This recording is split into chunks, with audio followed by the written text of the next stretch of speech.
Pak Gaus. Terima kasih pimpinan. Assalamualaikum warahmatullahi wabarakatuh.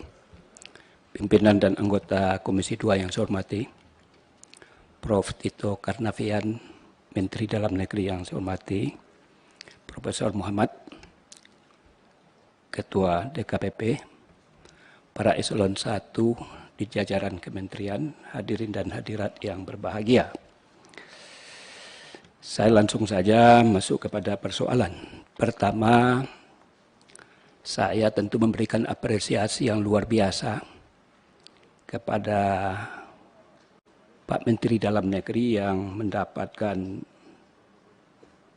peringkat pertama berturut-turut pemakaian anggaran sedang. Dan ini adalah merupakan prestasi Pak Tito Karnavian. Karena dari laporan yang disampaikan bahwa di tahun 2018-19 Pak Tito belum berada di sana dan peringkatnya belum mencapai seperti yang dilaporkan atau disampaikan.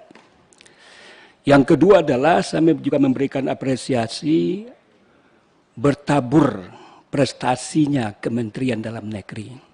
Dan saya tidak perlu membacakan satu persatu, sebagaimana juga sudah diulas oleh Pak Menteri Dalam Negeri. Tentu harapan saya adalah bagaimana prestasi ini bisa dipertahankan secara terus-menerus dan bisa menjadi juga sokoguru bagi kementerian-kementerian yang lain. Yang kedua adalah juga terhadap realisasi anggaran.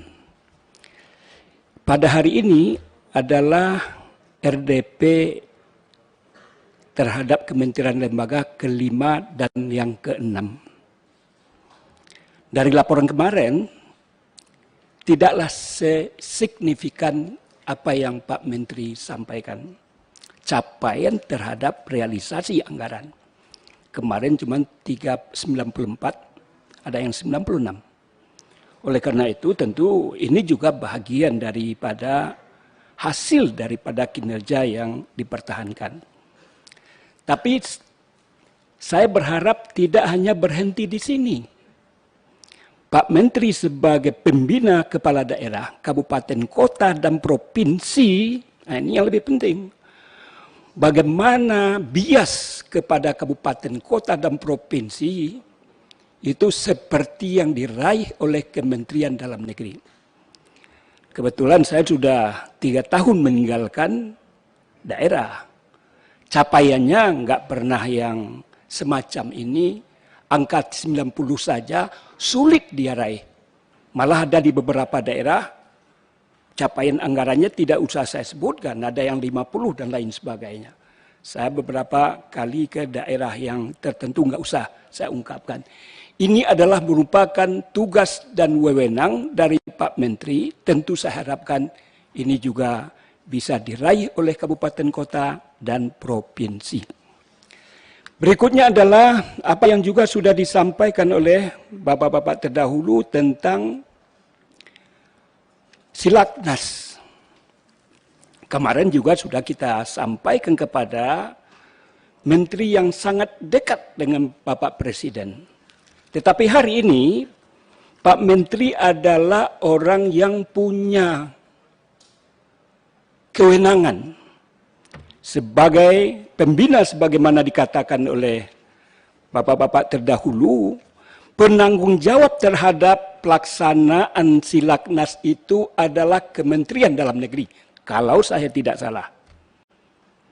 Oleh karena itu tentu skenario terhadap persoalan-persoalan apa yang akan dilakukan, apa yang muncul dan lain sebagainya, tentu sudah ada pada Kementerian Dalam Negeri. Oleh karena itu supaya tidak bias, ini adalah merupakan klarifikasi secara resmi. Kami meminta sebagai anggota Komisi 2, taruhlah kemarin sudah ada macam-macam dan menimbulkan debat tebal, menimbulkan dinamika dan lain sebagainya. Mudah-mudahan pada hari ini clear dan clean klarifikasi yang Bapak sampaikan. Sehingga jangan menimbulkan juga isu-isu. Saya di El Sinta juga dengan Siti Zohrah. Sehingga juga macam-macam hantaman, kritikan dan lain sebagainya. tentu saya bisa mengklarifikasi dari informasi yang dapat dari media. Karena ketika itu saya tidak berkomunikasi dengan Pak Menteri. Mudah-mudahan bisa mengakhiri bagaimana sebetulnya pernyataan. Walaupun kemarin Pak Praktikno juga sudah menjelaskan, begitu juga Pak Pramono Anung. Tetapi sebagai penanggung jawab adalah Kementerian Dalam Negeri. Tentang masalah 3 periode, perpanjangan dan seterusnya itu. Padahal kita di Komisi 2 sudah sepakat. Antara DPR, pemerintah, pelaksana pemilu sepakat melaksanakan pemilu itu adalah tanggal 14 Februari 2024. Kok macam-macam saja persoalan yang di luar. Ini adalah resmi, Pak. Jadi tentu yang resmi ini yang akan dikutip oleh media. Mudah-mudahan bisa mengakhiri dinamika itu. Berikutnya adalah tentang sangat luar biasa laporan yang Bapak sampaikan. Bapak sudah menyampaikan apa yang dikerjakan. Kemarin saya tanyakan, outcome-nya nggak ada. Tetapi pada hari ini ada outcome-nya. Tetapi bagaimana sebetulnya pemanfaatan terhadap kinerja-kinerja itu?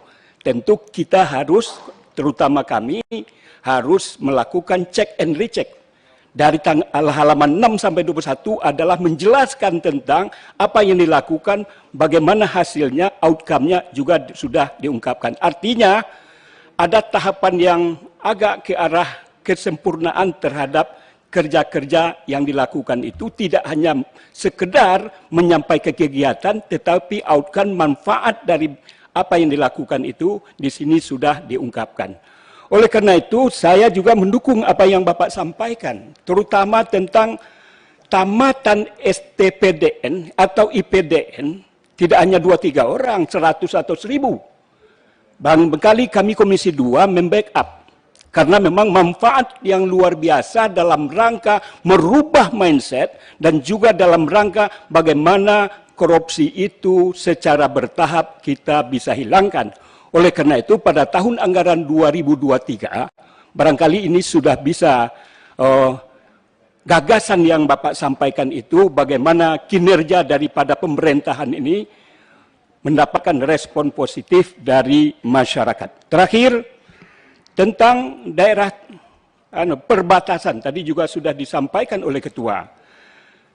Saya pribadi sebagai anggota Komisi 2, Gus Padi Gaus, fraksi Partai Amanat Nasional, juga mendukung terhadap apa yang Bapak sampaikan, mercusuar paling tidak.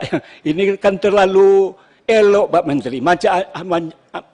Masa hanya mercusuar saja yang diminta. Padahal di tetangga kita yang apa yang Bapak ilustrasikan itu lebih dahsyat lagi.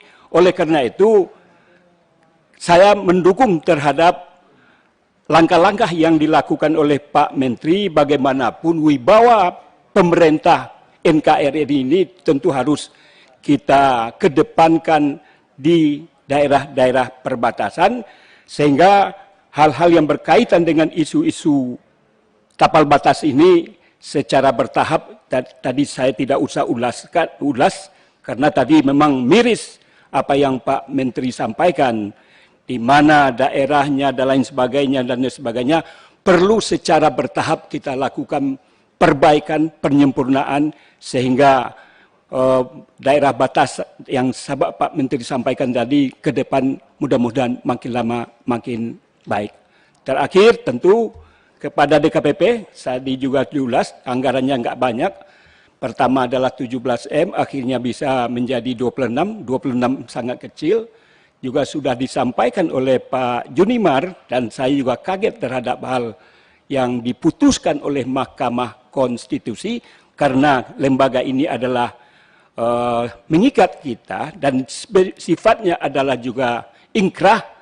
Tentu juga kita harus hormati keputusan yang diambil itu. Terlepas daripada pro dan kontra terhadap persoalan itu, tentu perlu ada pemikiran-pemikiran bagaimana tidak sampai ke ranah sebagaimana diputuskan oleh Mahkamah Konstitusi terhadap keputusan yang ditetapkan oleh DKPP. Barangkali demikian pimpinan. Terima kasih. Assalamualaikum warahmatullahi wabarakatuh. Assalamualaikum warahmatullahi wabarakatuh.